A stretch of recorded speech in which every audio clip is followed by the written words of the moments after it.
So the first topic I want to talk about is happiness. Those of us here that were here with us yesterday, we talked about the source of everything is happiness. When you're happy, everything else is kind of falling into place instead of trying to come from the outside and trying to become happy by achieving things. So let's first start with happiness. 4 things that for me, makes me happy, and or what I don't do that makes me happy. Now, this is really by order of importance. If I can think of one thing that is a source of unhappiness that most of us have, and when we get rid of it, how much more happy we are. This is my first lesson. You all heard that before from me, but I still need to emphasize it. Get rid of your TV. Yes. Okay? Get rid of your TV. The way I see that is that if you would have a guest in the house, if you would bring a guest, somebody that you don't know maybe so well, and you bring the guest, and you're in the kitchen cooking, and you hear that the guest is entertaining your 6-year-old daughter, and he's just talking to her and tell her stories and everything, and you kind of pay attention, and you see that he's talking about, with your 6-year-old daughter, about murders and rapes and corruptions and wars and death. What will you do with the guest? Get rid of him as fast as possible, right? But you're bringing this guest into your house every day for the rest of your life, and it's called a television. Basically, you let this box talks about those things. And nobody is going to convince me that television is, also has some positive things. I know that it has, but it's probably not worth the negative stuff.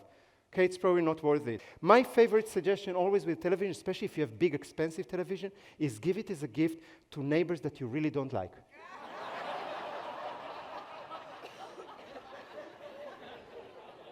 Okay, second one.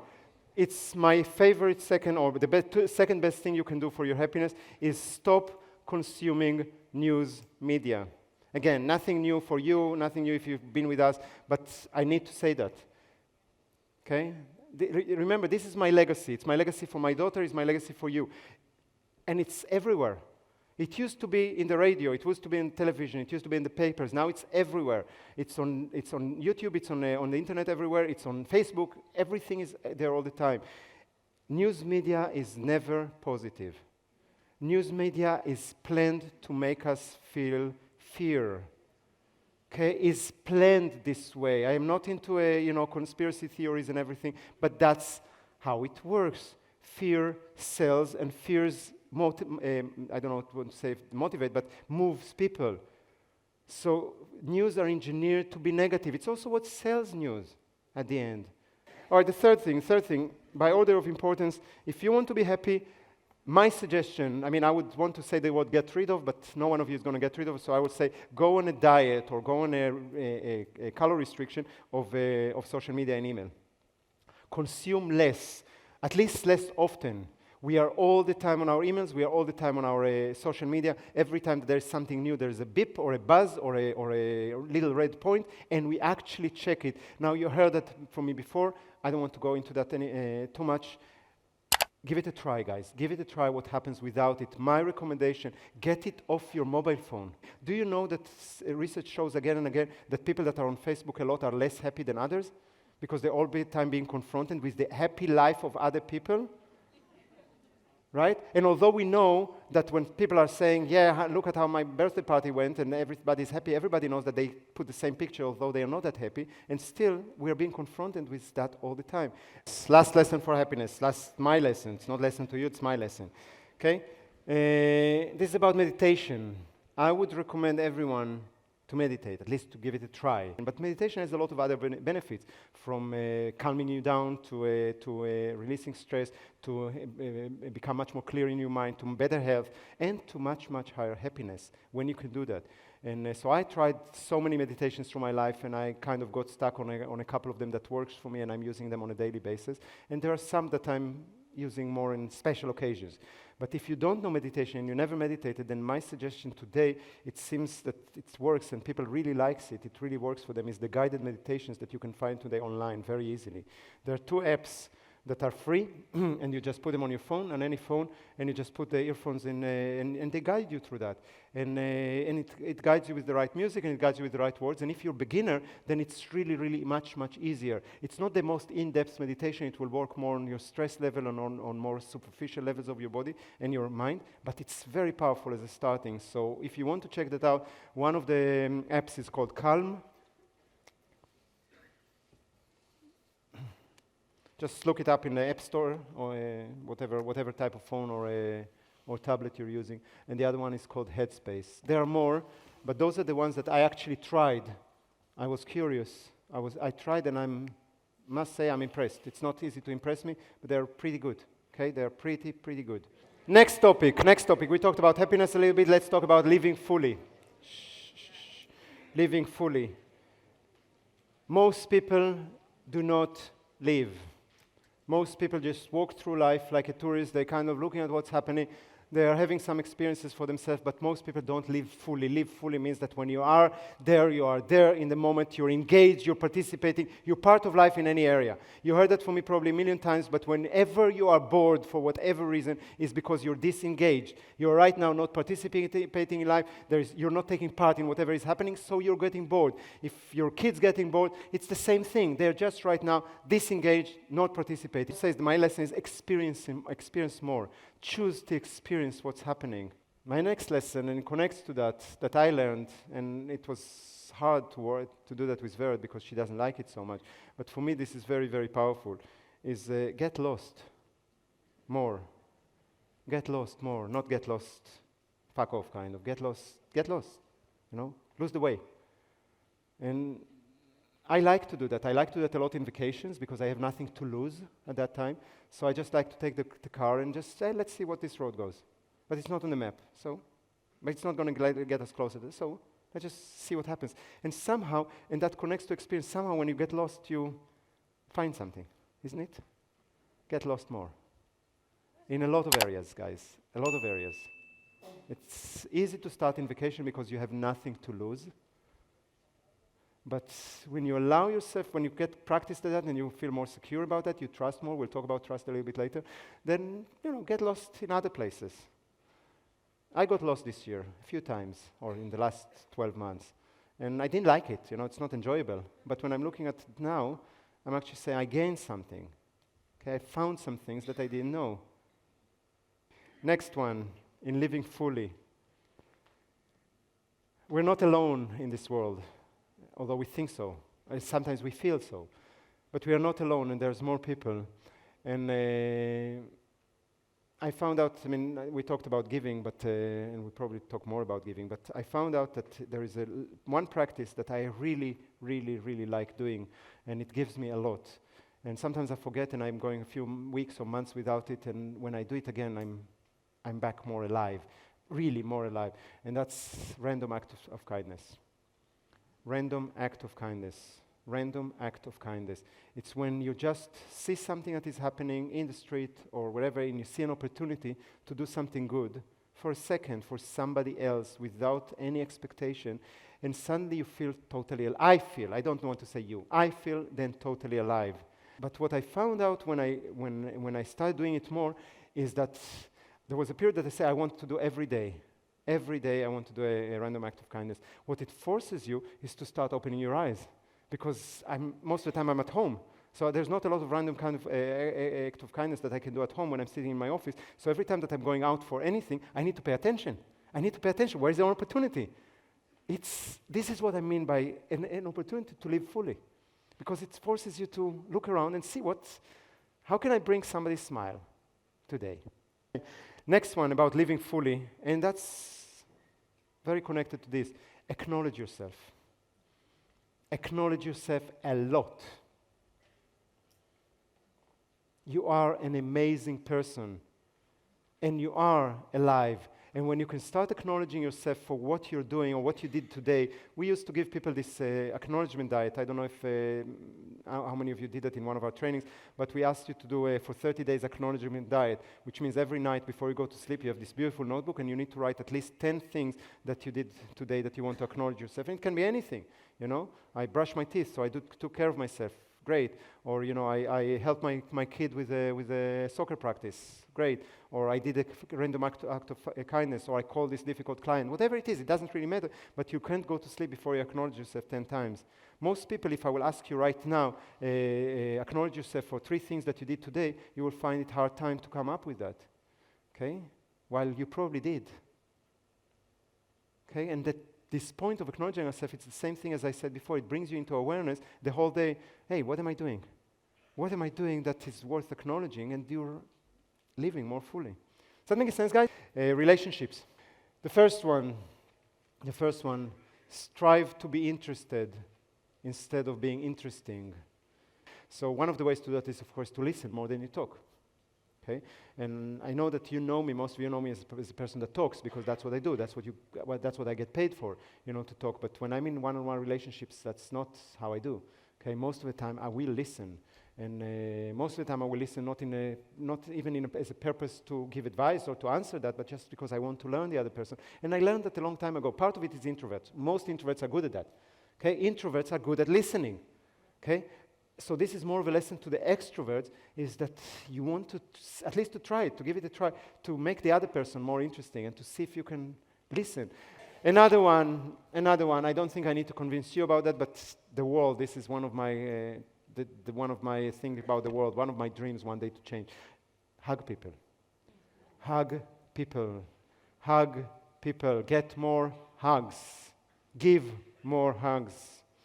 One of my dreams for many years was to be able to stand on a stage like that with the biggest leaders in the world, including those that are not with us, like Nelson Mandela and all those people, and to teach the world to hug. That's one of my fantasies when I grow up or something, because I think that we miss that so much. We miss this contact. I'm really serious about that. This is not a joke. The more hugs you get and give a day, the better your life will be in any way possible. All right, number 11. This is about asking for what you want. We need to learn to ask for what we want. Remember, we're in a relationship, but it's any relationship. It doesn't matter if it's a personal relationship. It doesn't matter if it's an intimate relationship with your kids, with your parents, with your employees, with your providers. Ask for what you want. You accelerate achieving any goal if you just ask people, if you just ask them. And it can be anything. And I know that it's scary. And I know that there are some people that really would, they would rather die than ask somebody for. It makes us happy to give. So when you're practicing that, you're actually giving other people a chance to give you something. So I'm suggesting you practice that. Ask for what you want. And this is a basic rule of business. We talk about it in negotiation. The first thing in negotiation is just ask. People don't know. They are not mind readers. They don't know what you want. Sometimes you just ask for it and they will give it to you. Ask for a discount. Ask for a better deal. Ask for a higher price. Ask for it. And the more you ask, the more you get. That's how it works. Okay? If you don't ask, you already said no to yourself. That's what the people are afraid of, right? To get no. Otherwise, we would ask more. But by not asking, you already gave a no to yourself. If you want to get in contact and to be able to connect or to meet with somebody which is very influential, instead of figuring out what is you're going to get from that, find out what is it that you can give them. And this is quite a process of thinking, because you're thinking about a person like Richard Branson. You say, what can I give Richard Branson? I mean, he has all the money in the world. He has 400 companies. I cannot give him a marketing advice, right?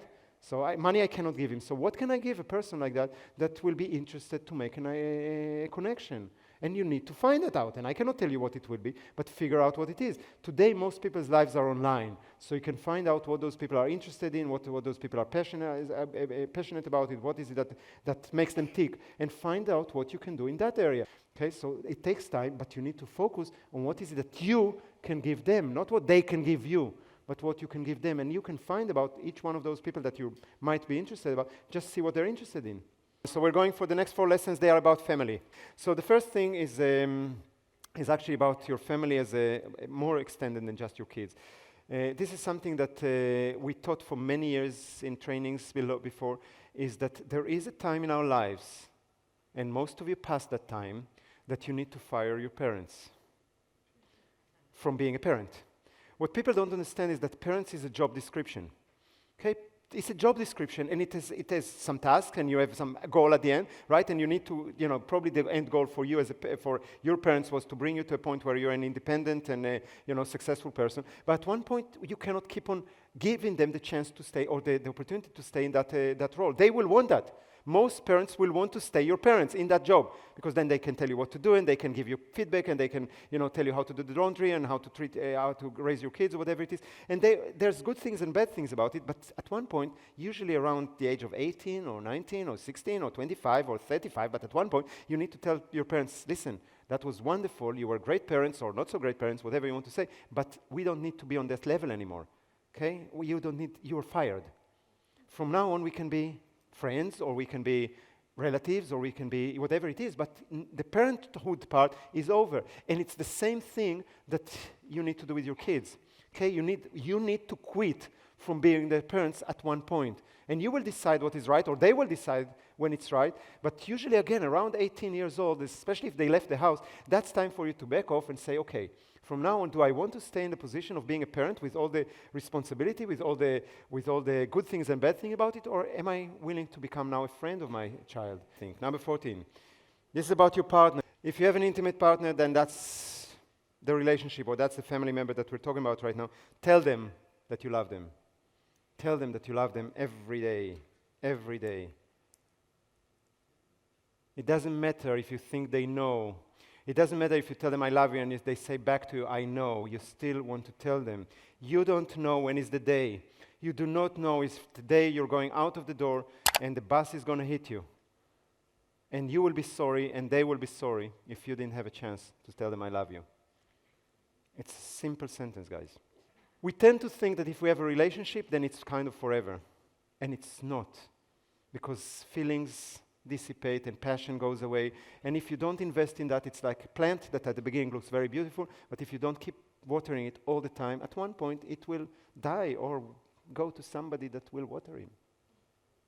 You need to put some energy. And saying I love you is the easiest, funnest, nicest thing you can do. Right. Next one, what to tell your kids. But to kids, when they are young, there's an important sentence which I find it more important than I love you. And that's, many of you already heard that. Choose wisely. Choose wisely.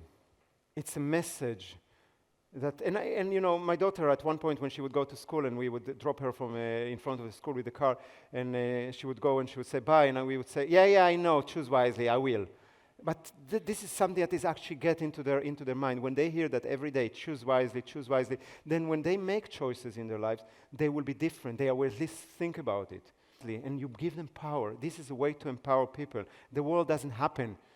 Nothing happens, You make choices. If you make choices in a certain way, you get certain results. You make choices otherwise. Give them the power.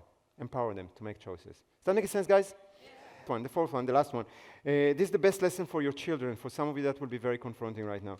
But the best lesson for your children, if you want to give them a lesson for life, make sure that they know and that they see, not just by your words, but they know and they see that you treat their father or mother with love, with respect. Doesn't matter what your situation. Okay, there are people that are divorced and then they are putting it on the other person, or they are fighting and they are putting it on the other parent. You're teaching your kids to treat their partner this way. You're teaching your kid that this is what relationships are about. It's okay to disagree. It's okay not to love each other anymore. It's okay to separate. But it's not okay not to love and not to respect the person that you just brought a kid to the world with. Many of us having a bad relationship because that's what we learned from our parents. That's the role model that we had. Please give your kids a better role model. It doesn't mean that you need to agree with each other. It doesn't mean that you need to stay together. It doesn't mean anything, but it means that you treat each other with love and respect at all times. All right, let's move on to the next 4. It's about balanced life. The most important one for us, both for Verd and me, is simplify our lives. There is nothing that can that can create more balance in your life than when you simplify your life. Our lives are too complicated. There are too many things in our lives that are complicating our lives. They are taking our attention. There are stuff in our house that is so much stuff in our house that it takes space and clutter and taken care of. By the way, it's not just for objects. I'm not right now talking about objects, but it's for everything else. Right? We're trying to simplify your life. How many of you have people in your life that are complicating your life? Well, ask yourself, do I love this person enough to allow him or her to multiply, to complicate my life so much? It's a question, it's absolutely relevant question. And you might find out that some people you don't love enough for that. And, give them to your neighbors. There is somebody to everyone, guys. I do believe in that. There is somebody for everyone. It just doesn't have to be me. Next one. My experience. I'm an introvert, and I could live in a cave all my life, probably, on my own most of the time. So for me, that works. It might not work for you. But I suggest if you want to balance your life, spend some time alone. Okay? Spend some time alone. We are all too much busy with other people.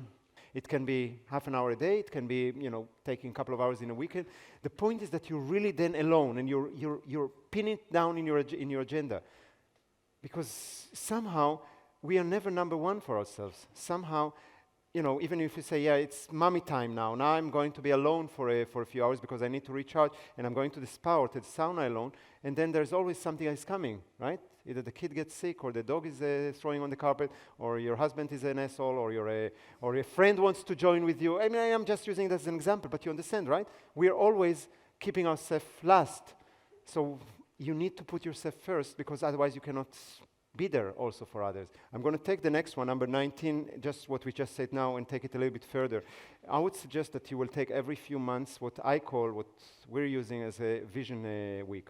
A vision week. This is time for you alone. This is how I'm using it. It's time for me alone. Usually I take a week, and I don't know about you, but I don't know how many of you get the experience that when you go on vacation, it takes you a few days to just wind down. So you just forget about work and forget about the other thing, and just be able to be there. Okay, how many of you take some time? Okay, so that's why I'm saying a week, because usually when I'm taking this week off, it takes me the first 2-3 days I cannot come up with anything new and creative. It just takes me the time to unwind, and then I can have some time, and then I need 2 or 3 days to create something, and then I can go back. And what I'm doing is I'm going usually with lots of pages like that, this size of pages, and some pens, and I'm writing on a page like that, I'm writing a question, something that I need to solve, a problem, a challenge, a question, something that I need to solve, and I hang it on the wall, and usually I will hang it in a few places. I'm usually renting a hut somewhere in the middle of nowhere, so nobody will disturb me, and I'm just looking at the board for most of the day. And when I start having ideas, what I usually do, either I use a post-it note or I'm just using a pen and I'm starting writing around. The last one that I want to mention in the balanced life, this is a system that I developed a long time ago. I call it double trouble. Okay, I don't know how many of you I share that with you. I call it double trouble. Most of the time when we have a problem, we're putting all our mental energy in order to try to solve that, and that creates a lot of stress in our life, because we have a problem here, and we're trying to put all our energy in order to solve that. What I found out many years ago is that it's really hard, because when you have one problem, usually you have one solution. So you're trying to find a perfect solution for that, and then all your thoughts are focusing this way. What I'm trying to do when I have a big problem in my life, or a big challenge, I will try to find another one, which usually most of us have. Most of us has more than one problem in our lives. I will try to find another one and kind of say, okay, I need a solution that will solve both of them together. This is double trouble. And I found that it's always, for me, always easier to find a solution that solves two different problems, sometimes totally unrelated, than to find a solution for one problem. Next topic is health. Research and science showed again and again in the last, not long, but in the last 15, 20 years, there's a lot of research there, that there are a few things that you need to do in order to be healthy. In order to be healthy for a long time, and in order that when you die fast. So you're not kind of carrying one of those nasty diseases forever. So 4 things that I want to share with you about that. The first one, you need to be passionate about what you're doing. It was proven again and again in the last 15, 20 years that if you don't have something to be passionate about, there is no reason, there is no purpose for you to live. You're not going to live, and you're going to decay, and you're going to, die slowly and painfully, but at one point you will die without the joy. Next lesson I learned in my life when it comes to health. Everybody knows that. Not everybody does it. Okay? You want to stay healthy? You want to be healthy? Eat healthy. Okay? You are what you eat. So you put in garbage, then that's what happens to your health. You put in good stuff and you're getting better health. I'm not going to tell you what to eat right now. People usually get upset when I'm telling them what to eat, and I don't think that it's important. Okay, I think it's important that you listen to your body. Okay, yesterday I had a whole session about it. I don't want to go over it again. It's basically your body knows what you eat, what's good for you. So if you eat slow enough, if you chew your food, and if you just wait a second after every chew, either immediately or for sure after the meal, you'll know if it was good for you or not. If we know something that is not good for us and we still eat it because it's tasty, we're actually causing ourselves harm twice. Once by eating something that is not good for us, and by a second time is because we tell our body, I don't care. I don't care about you.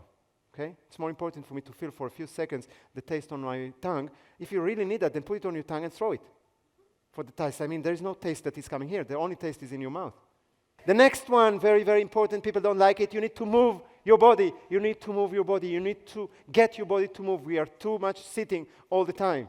You need to actually move your body. You need to get exercise. You need to get your breathing going faster. You need to get your heartbeat going faster. And you need to sweat. If whatever sports you do, whatever exercise you do, if you don't sweat, it doesn't give you any effect. So if you anyway do some movements, then make sure that you sweat. Does that make sense, guys? All right, the last one about health. Don't sweat the small stuff. Stop worrying and getting stressed about the things that are not important. Stress is killing us all the time. Stress is just killing us. Now, it's okay to be stressed about something that is real, about something that is big. You know, if your business is going to go bankrupt next month, then, you should get stressed because it will put you, in focus and put you to start working on that.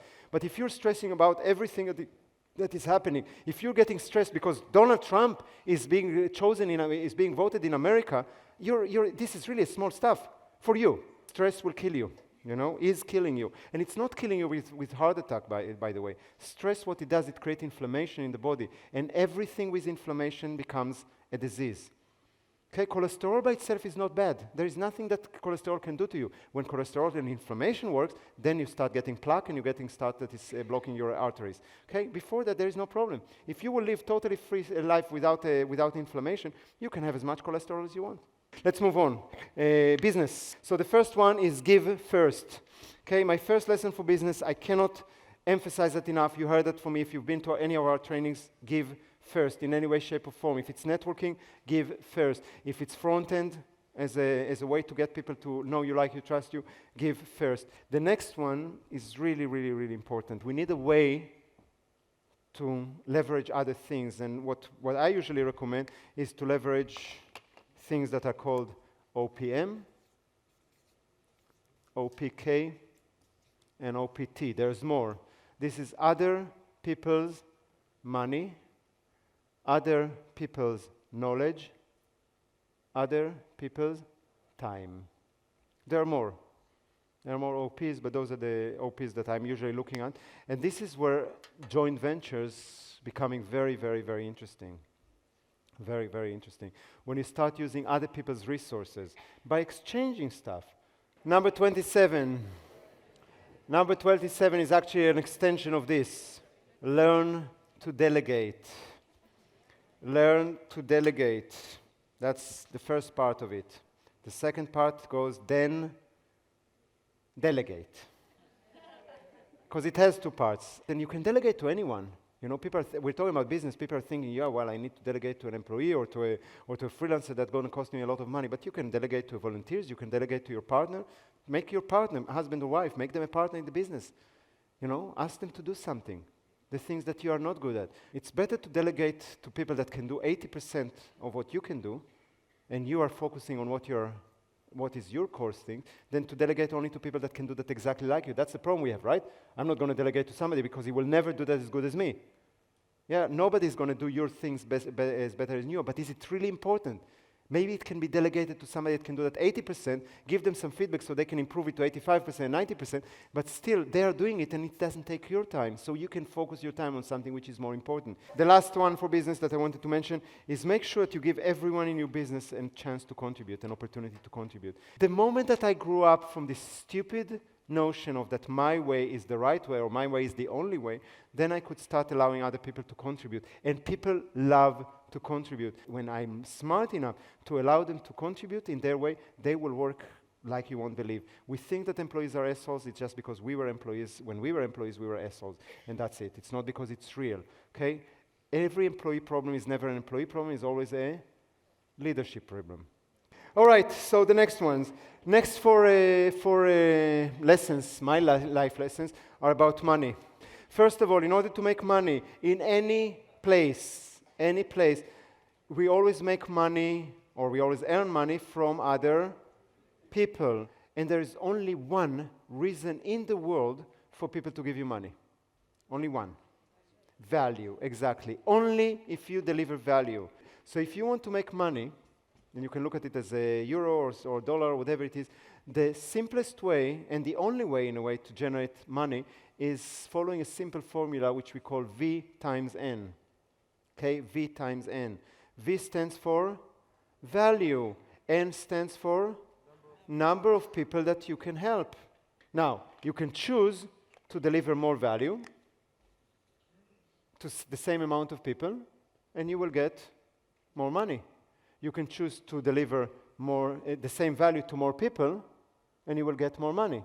And you can choose to deliver more value to more people, and you just multiply that. Next one, we mentioned it in a different perspective. This one I mentioned it in a little bit different way. The more stuff you give away for free, the faster you will succeed. It's an extension or an expansion of the give first. Because give first is in a kind of a relationship that I'm giving you and I'm expecting something back this way or another. This is you just give stuff for free, you spread it around, and you let it come back to you in a way. Okay, I don't know how. You deliver value, you deliver it for free at the beginning, people get to know you, like you, and trust you. Sometimes it can happen very fast. The next one about earning money, education. Invest in your education. That's the most important rule for success that I learned over the years. I learned it from my parents, I'm teaching it to my daughter, and I'm teaching it to you in every way, shape, or form. You know, you need to invest in yourself, you need to evolve, you need to grow all the time. Okay, the more you grow, the more you expand, the more space, or the more you make a message to the universe, hey, you know, I'm getting ready. I'm getting ready, bring it to me. Okay? So invest in yourself, invest in your education in any way, shape, or form, but not just in your profession. Most people are focused on that because that's what they know, and that's what they like, and that's what they're enthusiastic and passionate about, so they're trying to become better and better. And that's okay. That will do this. That will increase your value. That's what people that are coming from middle class, they're believing that they need to educate themselves in their profession because they deliver more value, then they get paid more for their time, right? But what you want is also to develop your education when it comes to this, which is education about marketing and about sales and about public speaking. Thank you for whoever said public speaking. Okay, when you can become better presenter, and instead of being able to work with 1-on-1 or 1-on-3 or 1-on-4, you can work with 1-on-100 or 1-on-200, 1-on-1,000, you are creating leverage. And the last one, yesterday I spent some time on that. Today I don't have so much time, so I'll see if I can try to do that in a few sentences. When you want to increase, when you want to multiply, not to increase, but to multiply your earning, what you want to do is to develop certain skills that are what we call the super skills. Okay, and it's very much connected to that, to what we just talked right now, is most of us are spending on the skills that are relating to our value, to our product, to our service, to our expertise. That's where we're improving all the time. How many of you are improving your skills when it comes to your profession, to your expertise? Okay, you know that you're very unique in that. And those skills will only be able for you to grow your income linearly. Okay, it's Kaizen. Okay, it's constant improvement, but it's growing your income linearly. If you want to jump your income, if you want to multiply, then we need to learn some skills here, and those are coming back to what we talked before. So sales is a skill, and marketing is a skill, and public speaking is a super skill. All those are super skills. Super skills are skills that will multiply your earning. Why it's possible for me to make that amount of money with open circles is because I have some other super skills, okay, which is marketing and sales, and part of it is public speaking, but it's not only. We talked about delegating before. Delegating is a super skill. Leadership is a super skill. Copywriting, it's a super skill. You don't need all of those, but each one of them will multiply your earnings. So if you take one, it will multiply your earning twice, 3 times, 4 times, I don't know. Then you take another one, it will multiply it again. The more of a super skill you'll use, the more you'll multiply your income. So I want to share with you 4 of my lessons about spending money, but before that I need to give you a little bit of a disclaimer. I'm cheap, okay? I'm cheap. I don't like to spend money. I work hard for my money. All my life I worked hard for my money. I don't like to spend money easily, okay? So I will have no problem to spend a lot of money, but I really need to think that it delivers me value, okay? So I'm pretty cheap about that. Very things that I'm very cheap. My daughter is sure that I'm very cheap. But so I'm not, maybe your personality is different than mine, but those are my lessons, and you can see what you can learn from them and make a choice for yourself. The first one is my suggestion: when you buy things, buy experiences, not things. If you have a limited amount of money and you need to choose what you spend it on, spend it on experiences and not on things. People buy things. You know, things is a car, a computer, a watch, a jewelry, shoes. You know, those are things. You can buy experiences like vacation, like education, like I don't know, an event, doing something together with your family. There's so many different things. Experiences stay with you. Okay, a thing at one point breaks or dies or whatever it is. The second one is focus. If you do choose to buy a thing, focus on those things that are really important for you. This is every wealthy person knows that, and every poor person doesn't get it, doesn't understand that. Okay? You can live like a king, you can live like a multimillionaire on a very tight budget when you focus on what is really important for you. But most poor people don't do that. They just say, I want this, and I want this, and I want this, and I want this, and I want this. But you don't. Let's say that you don't have a lot of money, but you're into designer shoes, designer bags, designer whatever it is, then that's great. Then that's where you put your budget and that's where you put your energy. But you're not then going for expensive restaurants every week. You just don't do that. And you don't buy an expensive car. You focus your budget on what is important for you. All the rest you're becoming very cheap at. Next one, number 35.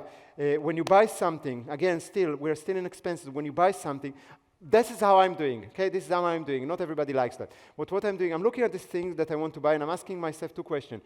Is it beautiful? Is it useful? And it needs at least to say yes to one of those. At least to one of those. It at least needs to be beautiful or useful. Preferably both. Okay, preferably both. People buy stuff that they put it later in their cupboard or on their counter or in the house or whatever it is, and they don't really use that, and they don't even find it really beautiful. Why do that? Okay? Ask yourself, is it beautiful? Is it useful? At least one of those. And if you're tight on budget, my suggestion, make sure that it's both beautiful and useful. Next time and last one is cut your expenses, guys. Okay? This is not the course for that. I'm just telling you as a life lesson. Cut your expenses. Most people, what happens is that with time, with years, most people, their income goes up. Okay, they get more experience, they get a better job, maybe they are growing in the business, their income goes up. It might goes up like this, but it doesn't matter. Usually over years it will go up. Even if now you're in a place in your life that your income went down because something happens, probably with your life experience and everything, it will go up again. Okay, so it goes up. The problem with most people is that their lifestyle cost, their expenses, let's put it in red, is going in the same direction. Okay? So when their income goes, also their expenses goes. And this is a rookie mistake, this is a mistake of people with low financial IQ. Okay? Any person with high financial IQ, it doesn't have to be rich, but with high financial IQ, never do that. What they're doing is they're trying to figure out what is the right lifestyle for them, and they're trying to keep that, or at least it doesn't grow as fast as their income. Because this distance is where you can use it for creating passive income. This is where you can create it for investment. This is where you can create it for your old years. This is where you have a buffer in case something goes wrong. Because most people do, and correct me if it's not you, okay, but most of you did that too, is that your income started going up, and let's say this one for a while, and then your expenses went up, and at one point your income was high enough for your accountant or your financial advisor to tell you should buy a house. Right? And now you bought a house, and now you got into a mortgage that probably put your expenses here, or even if it puts it here, it put it in a level that you cannot go down anymore because you will have to pay the mortgage for 30 years. You agree? Okay, so you're there. Now, what can happen, and it does happen, and it did happen a lot in the last few years, is that your income at one point goes down. Your business went down, there's not as many clients, the crisis, whatever it is. This stays because now you have a debt, and you have a debt for 30 years. Move on. Success mindset. This is my next topic for you. Next page. So 4 of those. I think I'm number 37. Trust is not about it will be okay? I'm going a little spiritual here, so, hold to your chairs, okay? But it's not about it will be okay. When something goes in your life, it is okay. That's what trust means. Trust doesn't mean it will be okay. Trust means that it is okay right now. I maybe don't feel it. I maybe don't feel like it. I may be afraid and angry and frustrated and whatever it is, bummed. But it is okay as it is. Because when you are willing to say it is okay as it is, you can start looking at, so why is it in my life? What can I learn from that? What does it give me? What is the opportunity that I'm just seeing right now? If you're saying it will be okay, then you're living in hope that something will change one day and you don't have to do anything about that. So from a point of a success mindset, which this is the area that I'm trying to cover right now, it's a lot better for you to just realize that life is as it is. When you're saying it will be okay, when you're upset on the situation as it is right now, you're basically saying, I don't like reality, I don't agree with reality. This is a success mindset. This is not an easy one. The next one is even going to be harder, although the next one you heard from me a billion times. Okay? Success mindset. Got an idea? Execute. People are so afraid to take action on an idea, or on the other hand, I had a woman here, and it was beautiful, the conversation that I had with her, but she says, I have so many ideas, but I don't move. Okay? People are falling in love with coming up with ideas. Ideas worth nothing. People come to me sometimes and say, I have this great idea, but I cannot tell you. Or if I tell you, I need you to, that nobody will know about it because somebody will steal my idea. People are so afraid of people stealing their idea and telling them, don't tell me. Okay? Ideas worth nothing. Nothing. The only idea is becoming valuable when you're actually executing it. So every time that you have an idea for doing something, do it. Most of the time it will fail. That comes up to the next lesson. The next lesson is connecting to that. Make as many mistakes as fast as possible. You heard it a billion times. Make as many mistakes as possible, as fast as possible. Ambitious people don't look at failures. They do something and they either succeed or they learned. Either succeed or they learned. You cannot learn if you're not making a mistake. The only thing you can learn is that what you did was right. There is no learning in that. But if you did something wrong, you can figure out what went wrong and do something new. If you will get that and you will overcome this fear of making a mistake, your life will accelerate to levels that you can't believe. Now, the next one or the last one for when it comes to success mindset, it's something that I call go the extra mile. Go the extra mile. And I was debating where to put that, if to put it in the business or to put it here, and I think it belongs to success mindset because it's not just in business. Go the extra mile. It's an expression. It means that you do more. It's not just more than expected. It's just more than even what you're expecting from yourself or what you need to do. Okay, it's go the extra mile. And there's lots of expressions that are connected to that. They say that, the people are saying that it's lonely at the top. Okay, so when you're going to the top of anything, it's lonely at the top. It's because most people are not willing to make the effort. Right? So it's not lonely as a bad thing, it's a thing that there's no competition. People are thinking to get to the top position, that's very, very difficult because there's a lot of competition. There isn't. So think about it. Most people are thinking, what's the minimum I need to do in order for it to be acceptable? You need to think the opposite. Instead of thinking, what is the minimum I need to do for this client in order for him to be happy and to give me 9 or 10 on the evaluation, think about it, how do I get him to give me 15? What do I need to do in order to get to that? And then success is guaranteed. Next page, which is about personal development. This is one of my favorites. One of my favorites and one of the things that people don't do ever, okay, for whatever reason. It's what you're doing when nobody's watching that makes the big difference. Okay? This is a lesson I learned, I don't even know when, but I think it's so powerful. We are willing to go the extra mile and we're willing to do a lot of stuff. We're willing to do whatever it takes when people are watching us. When nobody's watching, how do you behave then? And my daughter was a great example for that, because we were, for night after night after night, we would go, she would have the upper floor above us in the Zolder, in the attic, and she would have the room above us, which is a wooden ceiling, and we were sleeping in the bedroom before, and she was 15, 16 years old. She was supposed to be asleep at 9 or 9:30. We would go to sleep at midnight, and we would hear this boom, boom, boom, boom, all the time. I mean, it would continue until 1 or 2 o'clock in the morning sometimes. And we didn't want to disturb her, you know, she does what she wants. But it took us time to figure out that at that time, she was very passionate about volleyball, but she wasn't as good at that. So what she was doing is she was doing the whole night with the practicing this. But she was doing it since she was, I don't know when she was 4 or 5 years old, she started learning dancing. She was a professional dancer when she was young. But at the age of 4 or 5, she would just dance all day. She would come back from school. We had a bar for her in the room. I don't think even that we had a mirror, just a bar, I think, right? And she was just practicing for hours. It wasn't part of the lessons that she got. It wasn't part of what she got as an instruction from school. She just did that. And she did it in closed doors. Nobody knew. And for me, that was a real good lesson to see that when you're doing these things for yourself, because it's important for you, that's when things matters. The next one is something that I did for the first time when I was 15. And this is the first thing that I don't think I read it anywhere, I just invented it. I don't know where from. I was very scared, for many years, by the way. For many years, most of us are operating in our lives from a main emotion.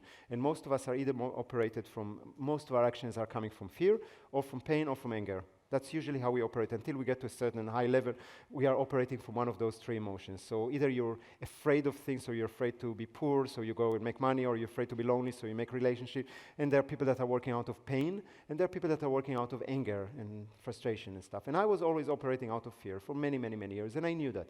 But at the age of 15, 16, I didn't understand that. But I was very scared at that time, and I knew that I need to change something about that. So what I did is I took a A4 paper, and I wrote everything that I'm scared of. I made a list. Everything that I'm scared of. And I cannot remember right now, except one thing in that list. I cannot remember anything. But I made this list of all the things that I'm scared of, and I put it on the inner door of my wardrobe, so my parents won't see it. Yeah? And what I did is I made for myself a commitment that every week or every month, I can't remember right now, timing, I say I will cross one off. I will cross one off by just doing it. So I made that list, and I started crossing it off. And it brought so much power for me, because when you know that the shortest way beyond fear is through, right? The shortest way beyond fear is through. So we know that here, but until you do that, it just doesn't. You don't get it. So the first time that you do something that you were afraid of and you cross it, well, you know, it was scary, and maybe it wasn't nice, and maybe it wasn't pleasant, but I'm alive. Then you become bigger, you become stronger. This is mini-me to maximi. The fastest way to go from mini-me to maximi, to those of you that know what I'm talking about, is to go through your fears. And we have so many fears that stops us from doing things. Just go through them. My way is to make a list and to just cross them. I did it for many, many, many years. Okay, for many years. I still remember this list in my cupboard. Next one. Vera told me that yesterday when I went through that one, I went a little bit off, or not a little bit off, but a little bit overboard. But the next thing, when we're talking about personal development, it's asking questions. Asking questions. Most of us going in life totally, all right, that's how life is. That's what I learned. That's how life is. That's what the truth is. And I'm just going to live with that. And this is something that I cannot take. Okay, I don't think that this is living fully. I don't think that this is where you contribute. I don't think that that's when you're taking a leadership position. This is just being a sheep. Okay, just accepting life the way it is, just accepting your life the way it is not acceptable for me. We live with belief systems that were ingrained in us, and that people told us about them, and we accept them as true, and we never ever question them. For example, and some of you have already heard that from me before even, but let's say it again because it's important. Okay, we decided. Somebody told us that democracy is a good thing. Democracy is the best way to rule the world, or to make sure that we have a government in any way, shape, or form. In my opinion, okay, when I'm looking at the world doesn't work very well. You know, when we're looking at governments, it doesn't work very well. Most of the government sucks. Nothing really changes. The problem in the world are not changing by government. They are changing by entrepreneurs. Entrepreneurs never work with democracy. Did you see any entrepreneur that his company is a democracy? No one of them. Okay, there's no company in the world, no successful company in the world that is a democracy. Democracy has 2 basics, which are the most ridiculous rules ever. Everybody can vote, everybody can be voted. You will not do that in your own life. If you will have a multi-billion dollar company, you will not say, oh, okay, I have 1,500 employees. Everybody, who wants to be the president of the company, the CEO? Who wants to be the president? Okay, all of you can come on stage and give us a spiel. And then all of you employees, doesn't matter if you're a secretary, a cleaning person, CEO, CFO, whatever it is, all of you have the same vote. How many of you will run a company this way and expect to get results from that? Nobody, right? But we expect our life, we expect our world to be ruled like that. The point I'm saying is not that I'm right, guys. The point is not that I'm saying I'm right. If the world would work perfectly, I wouldn't question that. But the world doesn't work very well. Okay? The world doesn't work very well right now in any area that you want. I think that the world is a beautiful place. I love living in the world. I think it's the best period in history, but it doesn't mean that it works perfectly. So when I'm looking at the problems of the world, I'm saying, it's interesting. Entrepreneurs probably could solve it, but governments wouldn't. So what's wrong? And I'm asking a question. That's all I'm asking.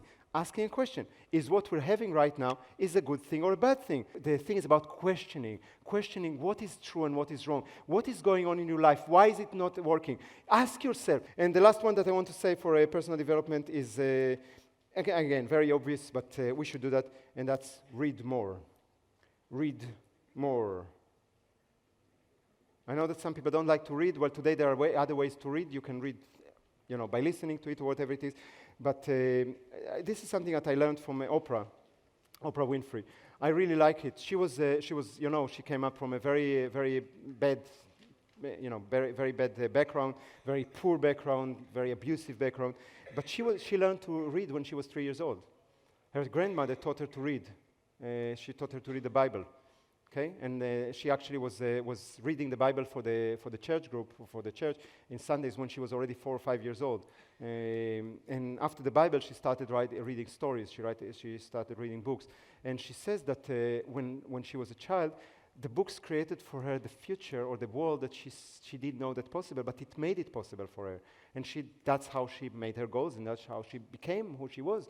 And I know that for myself also. I read a lot as a child, and I read fiction, which I don't recommend you to read fiction.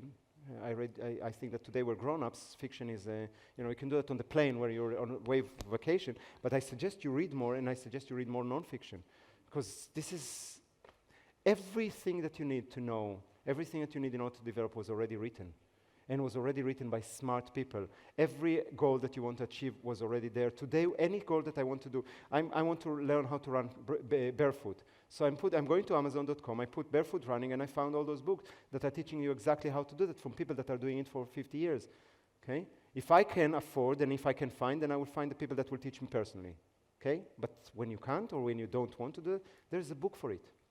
There's a book for anything. Start reading, guys, or read more. I think you heard my story, but I started reading non-fiction business book. I started reading about in 1991, whatever it was, 22 years ago, when I prepared for a college, and I made myself a commitment to read one book a week, and I didn't stop. Okay, at least one business book a week, and over 26 years, over 50 weeks, that's what 1,300 books, 1,500 books, I don't know. That's why I'm here. That's what gave me the edge. Reading books, and today I'm reading books, just different books. But I'm not reading one book a week right now. I'm reading probably a book a day. I have more time and I have more passion right now, and I have more interest. So I have different areas. Guys, read more. 4 last lessons. I think they're nice. So the next one for bigger picture. One of them, of course, it's set goals. Okay, set goals. If you want to create something in life, set goals. But what I want you to do is to make them big. We call them 10x. Okay, we call them 10x. One of the best ways to create something big in your life is to take a goal and to make it 10 times bigger. There are 2 ways to make a goal 10 times bigger. One is the simplest one. You want to make 100,000 euros this year, make it 1 million. Very simple. Just make the goal 10 times bigger. That's simple. There's another way to that I'll talk in a moment. When you do that, as much as it's scary, it forces you to come up with a different strategy. Okay? There is no way that you can take, if your goal, let's say that you make 50,000 euros today, and you want to make 70,000 this year, then this is linear growth. Okay? You need to do more of what you did before. But if you want from 50,000 to go to 700,000, so you put your goal 10 times, you'll need to do something else. You'll need to do something else. So it forces you to think differently. This is a beautiful, beautiful process. It's scary for people, but I don't understand it. It's just setting a goal. Just setting a goal and let people know that you set that, and suddenly you'll get your new strategy, but you get other people that are coming to you. When I said that I want to live to 132, and I said it to people, that was crazy. But I started to get from people all those ideas with the books about it and with the herbs about it, and I'm starting getting plants and seeds for stuff that I need to do. And did you know about this supplement? And did you know about this person that is doing it? And I started getting so much information that otherwise I couldn't get. And I don't know if I will get to 132, but I'm telling you, I'm going to be a lot healthier just because of that. You understand? Even if you don't get to your highest goal, you get to something which is bigger than what you planned before. Make sense? Guys, this is what life is about. Set goals, set big goals. By the way, by setting big goals for yourself, not as a dreamer, for those who were here yesterday, but as somebody that is willing to do what it takes for that, you're setting an example for other people. You're setting an example. It's inspiring. That's how it works. So it benefits for you, it benefits for the rest of the world. That's why I call it a bigger picture. Does that make sense, guys? The next one is kind of simple and cool, and you might think it's too small, but it's very easy to do. Okay? If you want to learn and to connect to something which is bigger than you, plant a tree, a fruit tree. Plant a fruit tree. It's something that I have right now. It's an experience that I have lately in my life, and it's amazing. Okay, plant a fruit tree, and you can do that in a balcony. But I'm talking about fruit tree, because a fruit tree has a very interesting life cycle or year cycle, which I'm now experiencing for those last 2 years, and it's amazing, because a fruit tree is at the beginning you put it and it starts getting some leaves, and then you get some flowers, and it either gets fruits or not, depends on the year. Maybe it's too early for that. But at one point it's kind of losing all its leaves, and it looks very dead and very dead. It goes to every tree in our garden and says, "This is dead, this is dead, this is dead." I'm saying, let's check, and I learned from my gardener how to check if the tree is dead, and all of them they're not dead. They're asleep, they're resting, they're preparing. And now it's spring and everything is flowering. And suddenly there's bees that are very busy working around. There's some kind of a cycle that, for me, it puts me in connection with something that before I wasn't connected. Okay, I just didn't have it. I'm a city boy all my life. I did have a garden in the last few years, and I had a genius gardener that took care of it, so I just saw it from the window. Now I'm taking care of it, and now I'm looking at those trees, and I have a lot of them. So I also see those that didn't survive, because I'm putting a lot of tropical in a place which is not tropical. But I also learned to talk to those trees and to explain them how it works. I kind of make a deal with them. And basically, I didn't do that at the beginning. At the beginning, we would water the plants and everything all the time. And I read somewhere, I don't know if it's true, but I read somewhere that if the tree is starting, the leaves start to be like that, so it misses water, but that's a trauma for the tree, so you'll pay price for the production. So you should never get to that position. Today, I have a different deal with the tree. Okay, I'm creating him the best place I can. I'm putting a little quartz in the earth to give him some energy, and I'm doing my best to give him the right position and everything. I'm putting him water, and it says, all right, from now on, you're on your own. But the point is that there is a lot of lessons there, and surprisingly a lot of lessons. And if you're a city boy like me, just get yourself get to a greenhouse, get yourself a little apple tree that can survive here in Holland, put it in a pot and see what happens. Okay, it has a lot of lessons, guys. A lot of lessons for life. Next one. Next two, and those next two, we're going to actually make them into something very beautiful at the end. Okay, the next one is one that I yesterday talked a lot about. It is create a life plan. A life plan. Most of us, I mention it again and again, most of us live kind of a life that were designed for us. We're kind of on automatic, kind of how we used to. Okay, either our parents, our schools, our church, our government, our friends. We live a life like most everybody else. And I don't think that that's why we came to the world. Every one of us is different, and but we were molded into like everybody else. That's what the education system does. That's why we can't stand the education system. It's because everybody is the same. Everybody needs to learn math to a certain level. Everybody needs to learn history to a certain level. What I'm suggesting is that you start designing your life today. Okay, today. Design your life. What is it that you want to achieve? Not in a certain sense of goals, in a sense of direction. Where are you going? What's your role in the world? What's your purpose? What do you want to achieve? Find something that excites you and create a life plan. And now you have a direction. And now you can check yourself once in a while and ask yourself, am I in the right direction? Most people get to the end of their lives And I shared yesterday about my father, and a story that I really wouldn't wish any one of us to get to that. But get into an age in your life that you don't have any direction anymore, and you have no clue why you're doing it. And when you don't know why you're living, and there's no really purpose because your kids are already grown up and on their own and everything, then the only thing to do is to decay and die. I don't understand that. I don't think you deserve that. I don't think that you came to this world for that. We came to do something. We came to create something. And until the moment you die, you should be able to celebrate that. All right, the last one. This is a cool one. This is a cool one, and we're going to use it to finish this day. I think it will be very, very beautiful. Okay? Lesson number 48, guys. Are you ready? Yes. Bring it on. Lesson 48 is make a list of life lessons that you learned and share them with your loved ones. It doesn't matter if you're 15 years old or 30 or 50 or 70, you have life lessons. Why don't you make a list of them? And it doesn't have to be 48, it can be any number. My best 3 lessons, my best 10, and share them with your loved ones. I think you don't want to die without leaving something to your kids with this is my message. I'm trying to convince my parents to make a list. Vered, it's too late for her parents. I told her, tell them, they're just too far, at least their mother. Okay? Why not? I mean, those are people that are alive or were alive and had so many lessons. You have lessons. How many of you have life lessons? You know that your kids have life lessons? Many times we put it on Facebook, right? The cute things that our kids said that are so smart. Okay? Kids today are amazingly smart and articulate. Okay? So they could create the same thing. So why don't you take some time, maybe a day or two, and just write down a few life lessons and share them this way or another with your kids, with your loved ones. Maybe you want to put it on a blog post. Maybe you want to share it with the rest of the world.